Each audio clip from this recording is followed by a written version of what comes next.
Hello everyone, hope you're doing well. Today we are once again looking at the stuff which was passed to the developers, and this time it's time to have a look at a new map idea. This would be a Hungarian map, the Battle of Debrecen, and this is by Darth Gurgly. Now the reason why I wanted to have this in a single video is twofold. It's actually a pretty interesting history, and it's nice going through it, you know, giving its own time, and also it's a pretty cool map idea. The other thing is, this is straight copy and pasted from Wikipedia.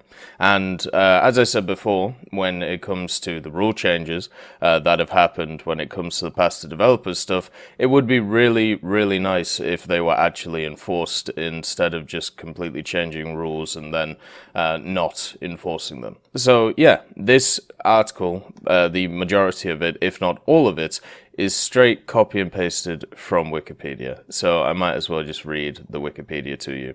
This article doesn't even have a source on it for said Wikipedia page, but if you want to see it yourself, it is literally just right here. All they've done is remove the hyperlinks, and it is exactly the same. So yeah, wonderful stuff once again. Anyway, let's get into the Battle of Debrecen. What's it about? You know, what is the interesting stuff that we can see, and what's going on? So this was a battle between two sides. The first one being Germany with 240,000 men, the Kingdom of Hungary as well with 190,000. That's about 300 tanks and assault guns, 3,500 guns and mortars, and about 740 aircraft. And then on the other side of things, you had the Soviet Union with 698,000 men, and the Kingdom of Romania supporting them with 167,000 men. They had 825 tanks and assault guns, 10,000 guns and mortars, and 1,200 aircraft. So during the war, the Hungarian oil fields were very important to Germany, especially after the defeat in Romania. The German troops did everything they could to defend Hungary. On the 23rd of August 1944, Germany's former ally Romania had declared war on Germany and also its ally Hungary. The subsequent drive of Soviet General Fedor Tolbukin's Third Ukrainian Front into Romania destroyed any semblance of an organized defensive line. And then on the 8th of September, Bulgaria, another former German ally, declared war on Germany. By this time, Tolbukin, aided by the Second Ukrainian Front under Malinovsky, had destroyed 13 Axis divisions, taking over 100,000 prisoners. Both Malinovsky and Tolbukin were promoted to Marshal of the Soviet Union for this on the 10th and 12th of September, respectively. These developments had opened up a 650-kilometer gap in the Friesner's Army Group. On the 24th of September 1944, Friesner's Army Group South in Ukraine was redesignated Army Group South. General Freta Pico's 6th Army formed the nucleus of Friesner's force, along with the Hungarian 2nd Army. The German-Hungarian force was designated Army Group Freta Pico. Meanwhile, the Soviet forces were worn down by the Lazy Chisinau strategic offensive operation and also the Belgrade offensive, and also had to contend with logistical difficulties caused by the different railway gauge used in Romania. Fearing encirclement, commander of Army Group South Ukraine, General Oberst or Colonel General Johannes Friesner, requested Hitler's permission to withdraw. Hitler refused to authorize it, but promised additional forces for Friesner's army group. Hitler ordered Friesner to start a new offensive with the goal of a destruction of two of Malinovsky's armies, the 27th Army and the 6th Guards Tank Army. And in addition, he was ordered to retake two vital passes in the southern Carpathians, and on the 14th of September 1944, Malinovsky, in conjunction with the Third Ukrainian Front, launched the Belgrade Offensive. Friesner had been concentrating troops for his own planned offensive, and Malinovsky's 2nd Ukrainian Front ran into heavy resistance.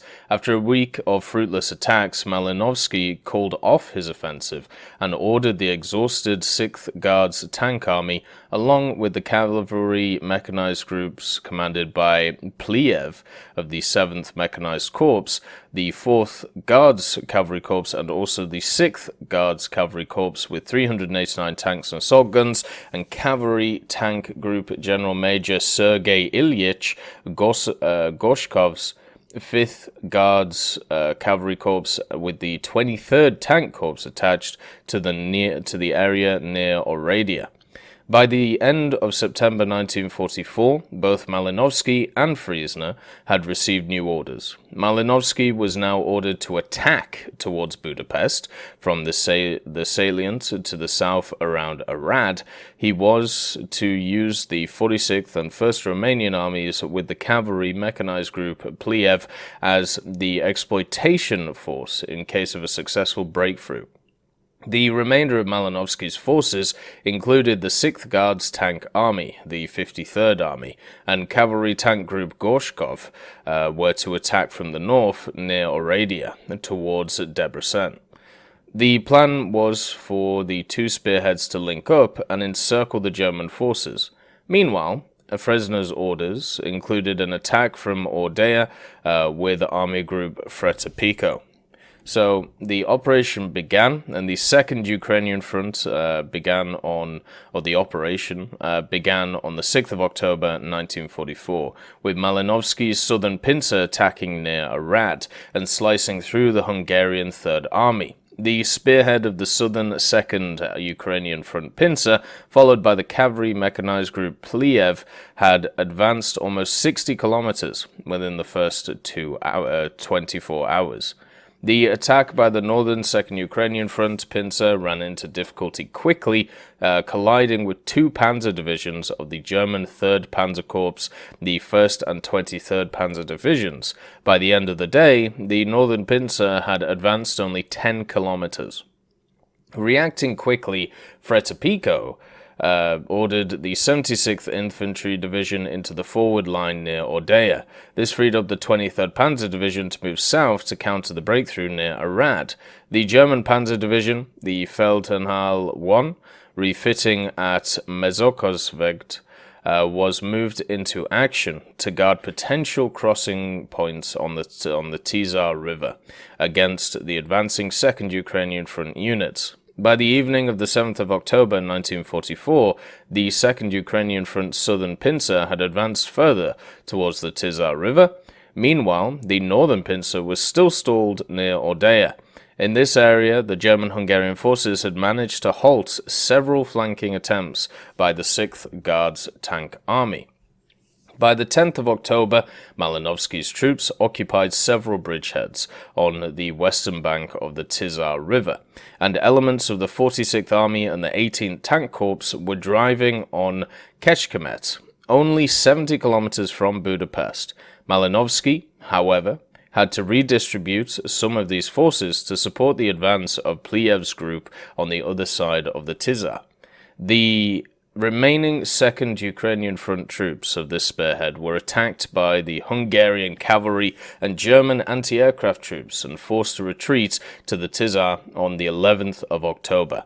The same day, Hungarian, the 1st Armoured and 23rd Infantry Divisions, counterattacked against the 2nd Ukrainian Front's 243rd Rifle Division at the Minset bridgehead. It became so dire that the Romanian 7th Corps was rushed to Minset to reinforce the bridgehead's defense. Subsequently, the Romanian 2nd and 4th Infantry Divisions took over 2nd Ukrainian Front bridgeheads on the Tizar below Szolnok. The bridgehead of the 4th Division was attacked on the 19th of October by the Hungarian 1st Cavalry and 1st Infantry Divisions, which the 4th Division held back until hit on the right flank by the German 24th Panzer Division. 4th SS Panzer Grenadier Division and the 503rd Tank Battalion The right flank of the Romanian 4th Division caved in and the German armour drove behind the division, cutting it off from the Tisza River and eventually forcing its surrender by the 20th of October. On the 25th of October, 3 Hungarian divisions, the 1st Cavalry, 1st Infantry, and 20th Infantry, attacked the Romanian 2nd Division in its bridgehead. The Romanian 2nd Division panicked and pulled back across the Tisza River. This Hungarian success, however, was not repeated when a 3rd assault was made during the 26th and the 29th of October against the Romanian 19th Infantry Division bridgehead at Alpa. On the 8th of October 1944, Cavalry Mechanized Group Pliev shifted its attack northeastward. Pliev's group advanced quickly along the major highway between Sosnyok to Debrecen. At Hajdú-Bozsó, the group's lead units, the 9th Guards Mechanized and the 6th Guards Cavalry Corps, ran into elements of the 23rd Panzer Division, moving south to halt the southern pincer. On the 9th of October 1944, with support from the 5th Air Army, Pliev's group took the town. The Germans fell back to Debrecen and began entrenching to the southeast of the city. On the 11th of October 1944, elements of Pliev's 4th Guards Cavalry Corps reached the outskirts of Debrecen. Although this corps was cut off from the main Soviet force, Pliev had managed to avoid encirclement. Under the 6th Guards Tank Army's attacks, the front line near Oradea was steadily pushed back. In what historian Earl F. Ziemke described as one of the wildest tank battles of the war, by the 12th of October, Pliev's group had already lost some 200 armoured fighting vehicles. By the 14th of October 1944, the line had fallen back 14 kilometers, with Oradea occupied by Malinovsky's forces. Further to the north, a new crisis threatened Fretapico. The 4th Ukrainian Front had finally attacked, falling on Otto Wohlher's German 8th Army. Malinovsky now linked up with Cavalry Mechanized Group Pliev, forcing their way through the Axis resistance. During the 19th and the 20th of October, 3 Romanian divisions, the 2nd and 3rd Mountain, plus the Tudor Vladimirescu Division, assaulted and seized Debrecen as part of the Soviet 27th Army's assault on the right flank of the 6th Guards Tank Army. On the 22nd of October 1944, Pliev's group captured Nyíregyháza. The line of communications of Wohler's 8th Army was severed. German Colonel General Fresner had ordered Wohler to disengage and fall back northwest of Nyíregyháza and attempt to form a defensive line. This move was already in progress when Cavalry Mechanized Group Pliev cut Wohler's lines of communication. To address the developing threats, the German 23rd and 1st Panzer Divisions, led by the Tiger IIs of the 503rd Heavy Panzer Battalion, attacked to the east. Paul Klatt's 3rd Mountain Division, the 15th Infantry Division, and the 8th SS Cavalry Division, Florian Geyer, formed the forces attacking to the west. On the 24th of October 1944, forces of the 23rd Panzer Division reached Nagykálló, which was already occupied by the German 3rd Mountain Division. And on the 26th of October, the 23rd Panzer Division recaptured Nyíregyháza. Wohler began moving his 8th Army out through to the escape routes created through Nyíregyháza. By the 28th, Wohler's army had escaped encirclement. By this time, Pliev's forces destroyed most of their vehicles and heavy weapons and marched south to reach the Soviet lines. Despite the attempted destruction by German forces, Pliev's Cavalry Mechanized Group was back in action by the 10th of November during the Soviet drive to Szeged.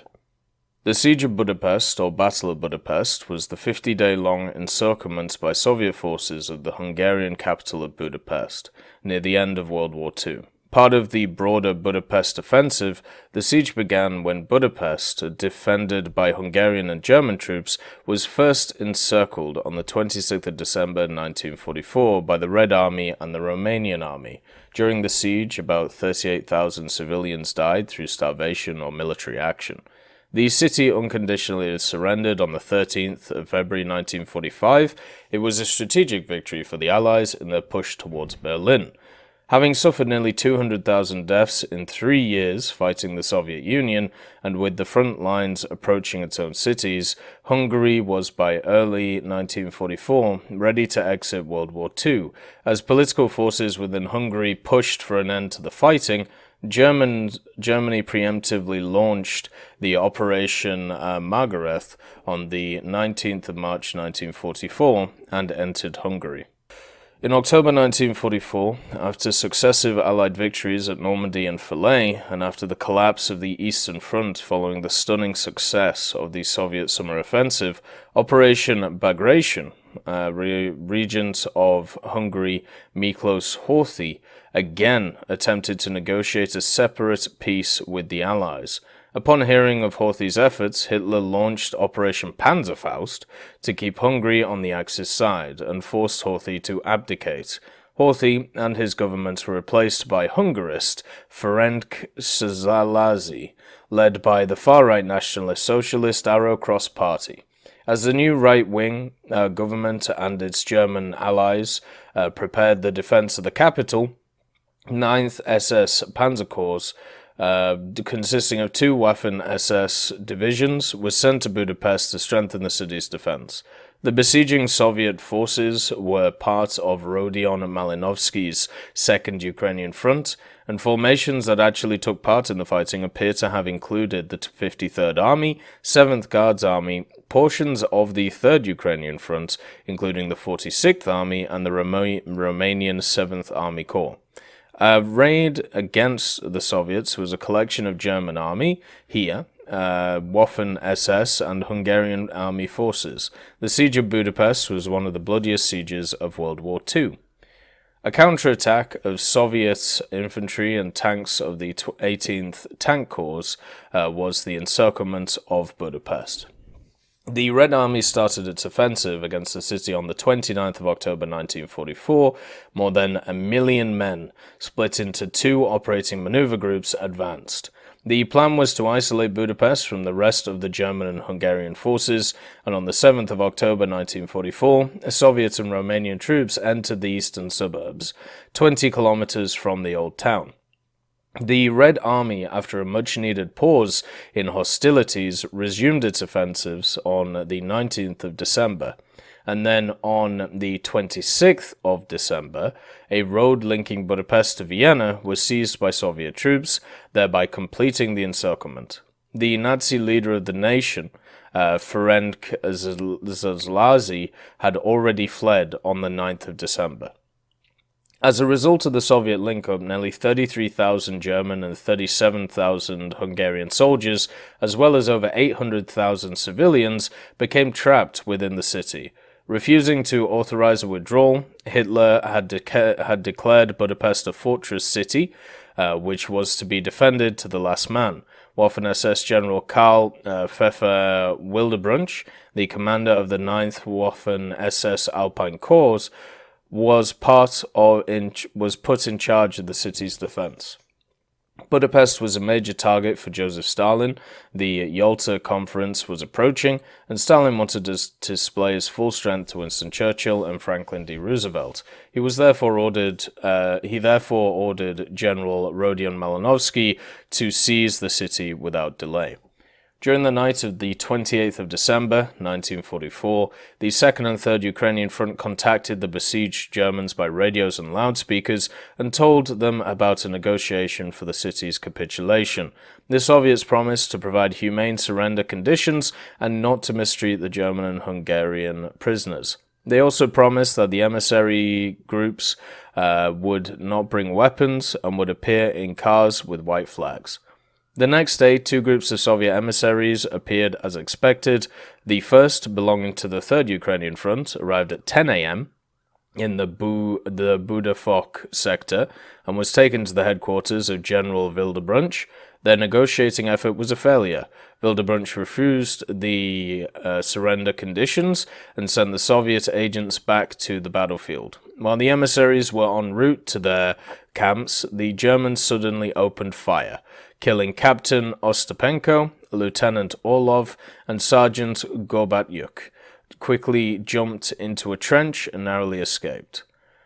Owing to heavy German fire, the Soviets were not able to retrieve Ostapenko's body until the night of the 29th of December. He was buried at Budapest with full military honors. The second group of emissaries belonged to the Second Ukrainian Front and arrived at 11 a.m. in the Kispest sector. When the emissaries arrived, the German garrison fired at them. The leader of the emissaries, Captain Miklos Steinmetz, appealed for a negotiation, but to no avail. He was killed together with his two subordinates when the German fire struck the Soviet car. The Soviet offensive began in the eastern suburbs, advancing through Pest, making good use of the large central avenues to speed up their progress. The Germans and Hungarian defenders, overwhelmed, tried to trade space for time to slow down the Soviet advance. They ultimately withdrew to shorten their lines, hoping to take advantage of the hilly nature of Buda. In January 1945, the Germans launched a three-part counteroffensive codenamed Operation Conrad. This was a joint German-Hungarian effort to relieve the encircled garrison of Budapest. Operation Conrad was launched on the 1st of January. The German 4th SS Panzer Corps attacked from Tala through hilly terrain northwest of Budapest in an effort to break the siege. On the 3rd of January, the Soviet command sent 4 more divisions to meet the threat. This Soviet action stopped the offensive near Bichesk, less than 20 kilometers west of Budapest. The Germans were forced to withdraw on the 12th of January. They then launched Operation Conrad II on the 7th of January. The 4th SS Panzer Corps attacked the Esztergom toward Budapest airport in an attempt to capture it and improve ability to supply the city by air. The offensive was halted near the airport.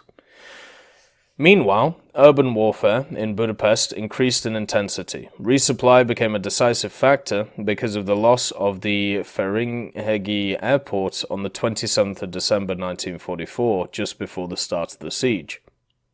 Until the 9th of January 1945, German troops were able to use some of the main avenues, as well as the park next to Buda Castle, as landing zones for planes and gliders, although they were under constant artillery fire from the Soviets. Before the Danube froze, some supplies could be sent on barges under the cover of darkness and fog.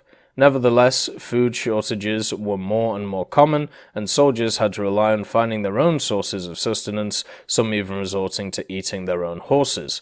The extreme temperatures also affected German and Hungarian troops. Soviet troops quickly found themselves in the same situation as the Germans had in Stalingrad. Their men were nonetheless able to take advantage of the urban terrain by relying heavily on snipers and sappers to advance. Fighting broke out in the sewers, as both sides used them for troop movements. 6 Soviet Marines even managed to get to Castle Hill and capture a German officer before returning to their own lines, still underground. But such feats were rare because of ambushes in the sewers set up by the Axis troops using local inhabitants as guides. In mid-January, Sespel Island was taken, along with its military factories, which were still producing Panzerfausts and shells, even under Soviet fire. Meanwhile, in Pest, the situation for the Axis forces deteriorated, with the garrison facing the risk of being cut in half by the advancing Soviet troops. On the 17th of January 1945, Hitler agreed to withdraw the remaining troops from Pest to try and defend Buda. All 5 bridges spanning the Danube were clogged with traffic, evacuating troops and civilians. German troops destroyed the bridges on the 18th of January, despite protests from Hungarian officers. One of them was the famous Chain Bridge, dating from 1849. On the 18th of January 1945, the 4th SS Panzer Corps whose relocation to the region northeast of the Lake Balaton had been completed on the previous day, was again thrown into battle. This was Operation Conrad III.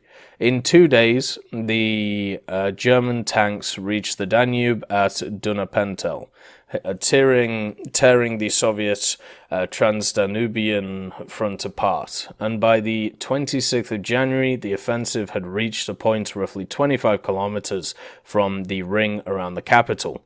Stalin ordered his troops to hold their ground at all costs, and 2 army corps that were dispatched to assault Budapest were hastily moved to the south of the city to counter the German offensive.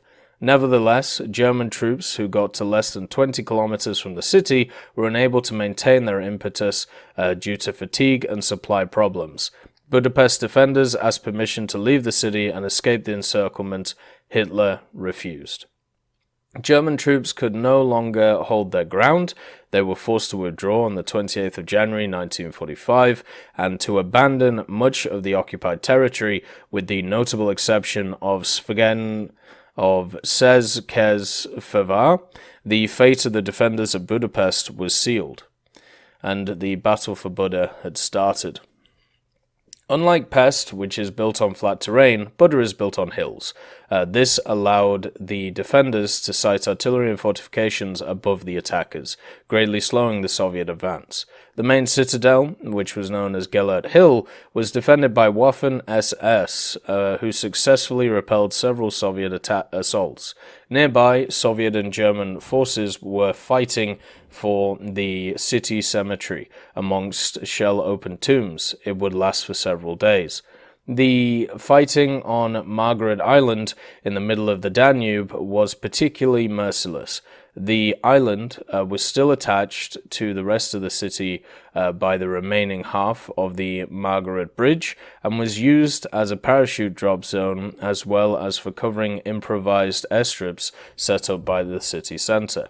The 25th Guards Rifle Division operated from the Soviet side in combat on the island, and on the 11th of February 1945, Gellert Hill finally fell after 6 weeks of fighting when the Soviets launched a heavy attack from 3 directions simultaneously. Soviet artillery was able to dominate the entire city and to shell the remaining Axis defenders, who were concentrated in less than 2 square kilometers and suffering from malnutrition and disease. Despite the lack of supplies, the Axis troops refused to surrender and defended every street and house. By this time, some captured Hungarian soldiers defected and fought on the Soviet side. They were known collectively as the Volunteer Regiment or Buda.